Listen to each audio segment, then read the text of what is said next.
بسم اللہ الرحمن الرحیم۔ السلام علیکم عزیز طالبات، ہم نے اپنے کل کے لیکچر میں پہلے عباسی خلیفہ ابوالعباس عبداللہ الصفا کے حالات زندگی اور اس کو درپیش مشکلات و مسائل کے بارے میں پڑھا تھا۔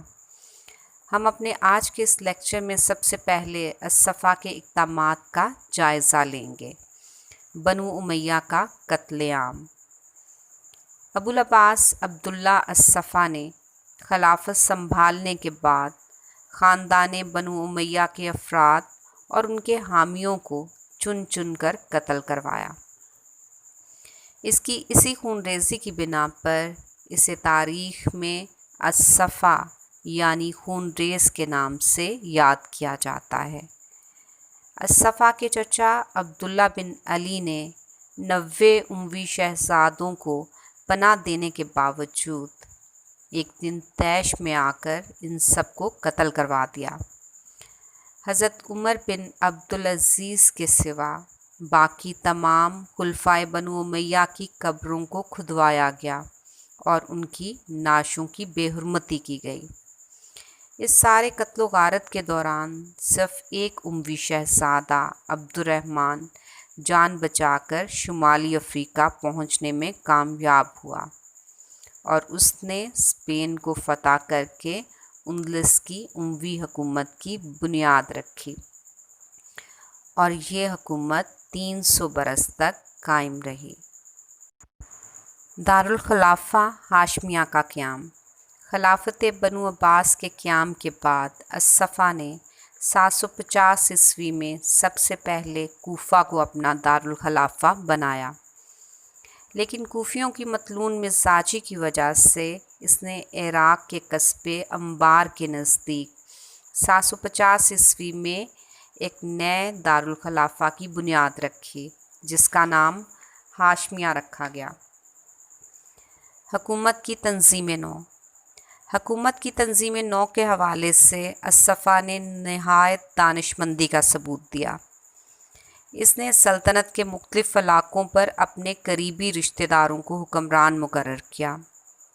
الصفا نے اپنے بھائی ابو جعفر منصور کو جزیرہ، آذربائیجان اور آرمینیا کا حاکم مقرر کیا۔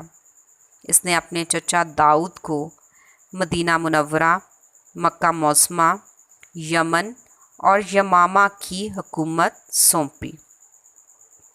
سلیمان بن علی کو بصرہ، یمن، عمان اور اہواز کی حاکمیت سپرد کی۔ ابو مسلم خراسانی کو خراسان کا حاکم مقرر کیا اور مصر کی حکومت ابو عون عبد الملک کے حوالے کی۔ ڈیئر اسٹوڈنٹس، اب ہم الصفا کے عہد میں ہونے والی بغاوتوں، فتوحات اور اہم واقعات کا جائزہ لیں گے۔ بغاوتیں اور ان کا انسداد۔ بخارا اور خراسان میں محبان اہل بیت کی طرف سے بغاوتیں رونما ہوئیں جن پر بروقت اقدام کر کے الصفا نے فوری قابو پا لیا۔ اہل موصل کی بغاوت کو نہایت سختی سے کچل دیا گیا اور اس طرح یہ شہر عباسی قبضے میں آ گیا۔ شام اموی خلافت کا مرکز تھا۔ شام کے علاقوں حوران، بلقا، کینسرین اور حمص میں عباسی خلافت کے خلاف بغاوتیں پوری شدت کے ساتھ منظر عام پر آئیں، لیکن عباسی فوج کشی کی وجہ سے اس صورتحال پر بہت جلد قابو پا لیا گیا۔ عراق میں واسطہ کی مشہور چھاؤنی میں اموی سپہ سالار یزید بن حبیرہ نے علم بغاوت بلند کیا۔ اس کے مقابلے کے لیے الصفا نے اپنے بھائی ابو جعفر منصور کو بھیجا۔ آخری اموی خلیفہ مروان ثانی کے قتل کی خبر کی وجہ سے باغیوں کے حوصلے پست ہو گئے اور اس طرح اس بغاوت پر بھی قابو پا لیا گیا۔ آرمینیا اور جزیرہ کی بغاوتوں پر بھی یکے بعد دیگرے الصفا کے بھائی ابو جعفر منصور نے بآسانی قابو پا لیا۔ ماورا النہر کے علاقے میں ہونے والی بغاوت کا بھی ابو مسلم خراسانی نے کامیابی سے خاتمہ کیا۔ خوارج عباسی خلافت کے قیام کے بعد کچھ عرصہ تو خاموش رہے، لیکن اپنی باغیانہ روش کی وجہ سے انہوں نے عباسی خلافت کے خلاف بھی علم بغاوت بلند کر دیا۔ الصفا کے بروقت اقدامات کی وجہ سے خوارج کا استحصال بھی ممکن ہو سکا۔ الصفا کے عہد کی فتوحات۔ سندھ کو عباسی سلطنت کا حصہ بنانے کے لیے الصفا نے یکے بعد دیگرے عبد الرحمن اور موسیٰ بن کعب کی سرکردگی میں 2 مہمات روانہ کیں۔ آخری مہم کامیابی سے ہمکنار ہوئی اور اس طرح سندھ پر عباسی قبضہ مکمل ہوا۔ ترکستانی ریاستوں کی شورشوں کی وجہ سے الصفا کو ان کے خلاف لشکر کشی کرنا پڑی، جس کے نتیجے میں ختن، چاچ اور فرغانہ کی ترکستانی ریاستوں نے عباسی اطاعت کو قبول کر لیا۔ اب ہم الصفا کے دور کے اہم واقعات کا جائزہ لیں گے۔ جنگ طالاس۔ چین کا حکمران جو کہ خاقان چین کا کہلاتا تھا، اس کی خواہش تھی کہ وہ ترکستان کے علاقے پر قبضہ کر لے، اور اسی وجہ سے اس نے ترکستانی علاقوں میں اپنی افواج داخل کر دیں۔ عباسی افواج پہلے سے وہاں موجود تھیں، لہٰذا چینی اور عباسی افواج کے درمیان 751 عیسوی میں ایک خونریز جنگ ہوئی، جو تاریخ میں جنگ طالاس کے نام سے مشہور ہے۔ یہ جنگ تاریخی اہمیت کی حامل ہے کیونکہ اس کے نتیجے میں چین ہمیشہ کے لیے ترکستان سے دستبردار ہو گیا۔ رومی حملہ۔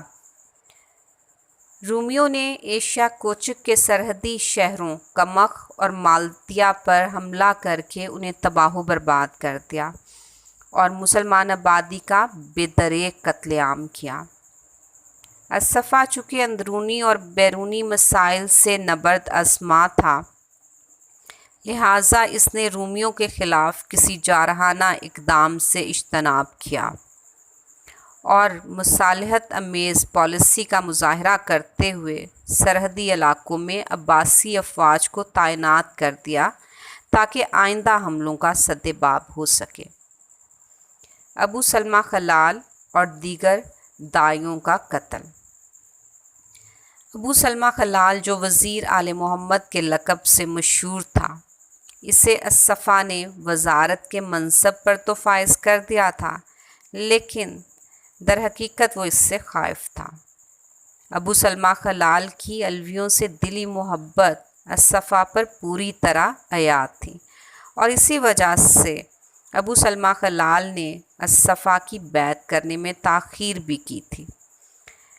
الصفا نے ابو سلمہ خلال سے نجات حاصل کرنے کے حوالے سے ابو مسلم خراسانی سے رائے طلب کی تو اس نے اسے قتل کرنے کا مشورہ دیا،